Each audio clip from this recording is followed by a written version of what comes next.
is very important to us. Please hold. Hello and welcome back to On hold with Leo and Hello Roman. and welcome back. Please hold. Hello, On hold. welcome back. Hello and welcome back. Please hold. On hold with Leo and Roman. Hello, welcome back. Hello, welcome back. Hello, welcome back. Please hold. Another Sunday, another conversation here on Hold with me, Lindy Ngongwani. If you are new, welcome, and if you've been here, thanks for staying with us all this time. As I can't believe it's almost a year since February. Yeah, we need to do something probably before we close for the year. But what are we talking about today? Only children. If you're an only child or you're the only one at your house, that's where we are today. I don't know why, for some reason, I don't know, those conversations have been coming up lately for me. People I've known, but all of a sudden, like, a conversation will turn into them being the only child. I guess maybe it's got to do with something around the fact that it's almost December and people need to go home. People are planning for trips, for gatherings. I don't know what the mood is about, where people really want, like, it's coming up that, as I'm the only child, So I thought, okay, well, what's there? What am I hearing? Because it's more than one person. So I guess with only children, I'm not an only child, so I'm not quite sure, but you guys can validate what you know. It's probably nicer when you are younger because you get everything. So all the toys, all the clothes, everything.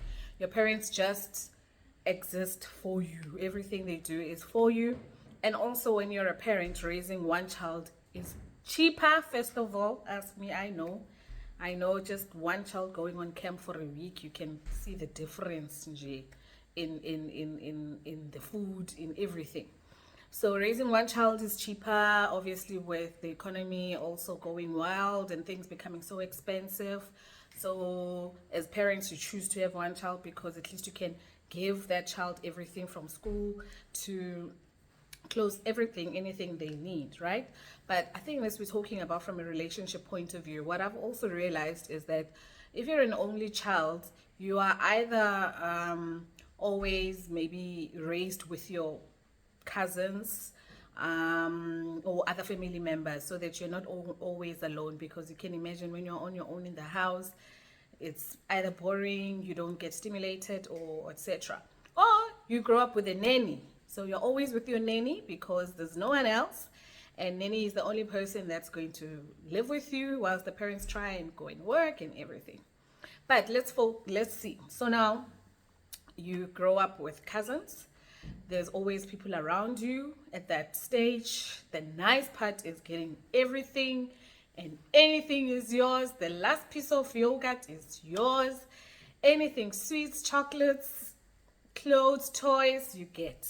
And I guess that's the fun part. I don't know if it's also fun when you have cousins, because if they are very close, then I guess you must share. Okay, no, but yeah, I guess that's where it's mostly fun, because all the attention is on you.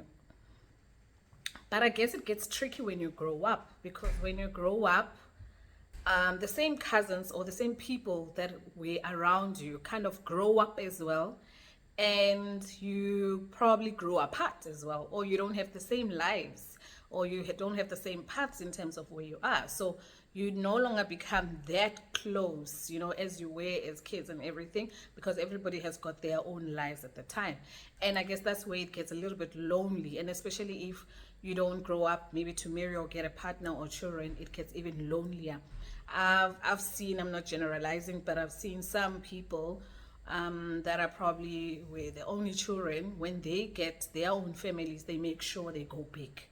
They don't hold back. They have as many children as they can, and they just go big. I don't know whether it's to overcompensate for the loneliness or whether they've learned something. I guess if you're an only child, you can let us know.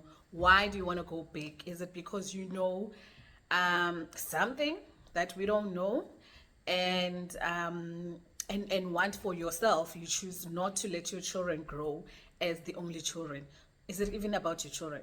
Or is it about you, that you want a big family? Or is it about you thinking about your children that you don't want them to? I don't know. Which is which? Tell us. I don't know what that decision is about.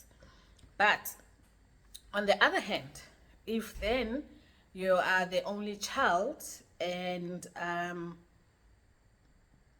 not yet married or haven't started your own family or anything like that, or chooses not to, I guess that's where it can get a little bit tricky. And that's where most of the conversations were with me this week. So people thinking about, I mean, going home, it's just me and my parents. My parents are old, etc.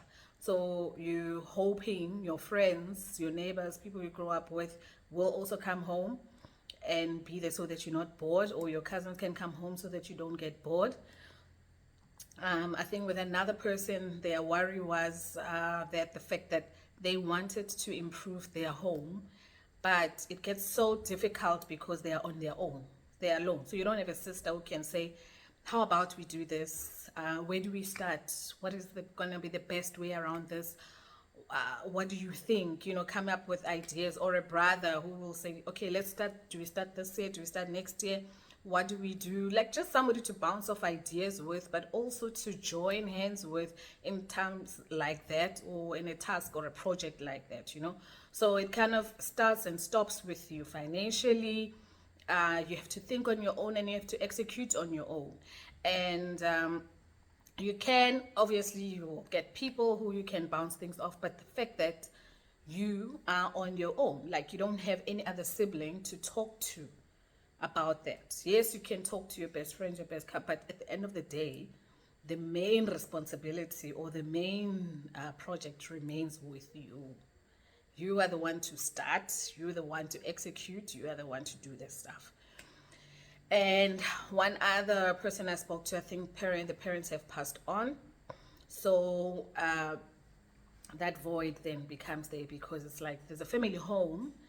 My parents' house is there, but I live in another place, and I have to decide by myself what happens to the house. I need to go there all the time.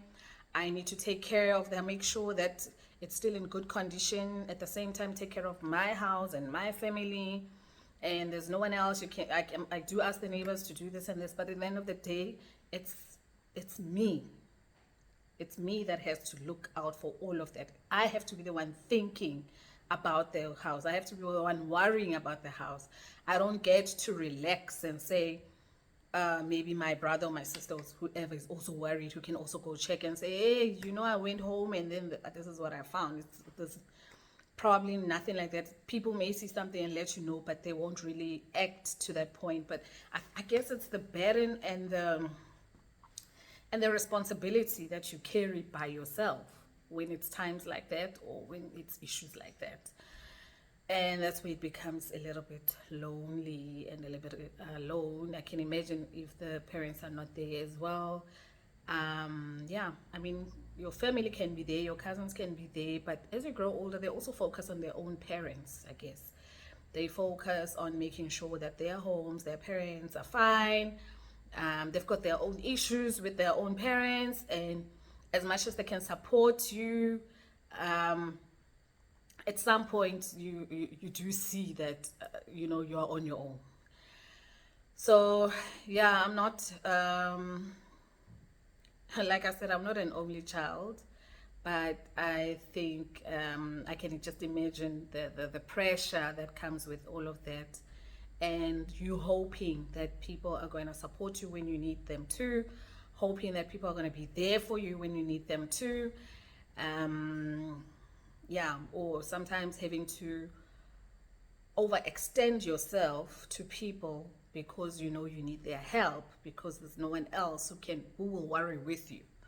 So you have to always extend yourself to your neighbors, to your people, to your cousins, to your family, so that they can assist where you can. And I'm not speaking to all the families. I know most families, they're so together, you don't even feel alone. But yes, if you're a last born, you can not a last born, sorry. If you're an only child, you can let us know what your struggles were, but also let us know how you had the fun, what you enjoy about that. but also what your struggles are and how you maneuver all of those. So, yeah, probably will help somebody else, and how to just, I don't know, how to navigate life like that. And I guess, yes, I think it's maybe the festive season, people planning, because I can already see also in my circles, people are planning, what are we doing for Christmas? What are we doing for New Year's? And I think maybe people are also feeling and thinking about that. At work is probably asking for leave plans and whatnot, and people are thinking about when to take leave and why and how and what they're going to do with their leave time. And I guess that's why it's evoking so much emotion, and the conversations are just popping up. I'm just grateful and blessed that these conversations also come to me, but because I don't think I trigger them. But as I was thinking, I was like, this only child situation is something else that's a little bit tricky, because most people are speaking now, and then some are not worried, but they just mention, no, I'm the only one at home, so I have to do this. No, I'm the only one at home, so I get to. So but they mention that the fact that it's coming up as something to highlight means that there is something behind that. So talk to us, tell us what you enjoy, what you struggle with, and how you navigate everything. Okay, so unfortunately my kids have siblings already, so I can't even ask them how it feels. But yeah, let us know and enjoy the rest of your week.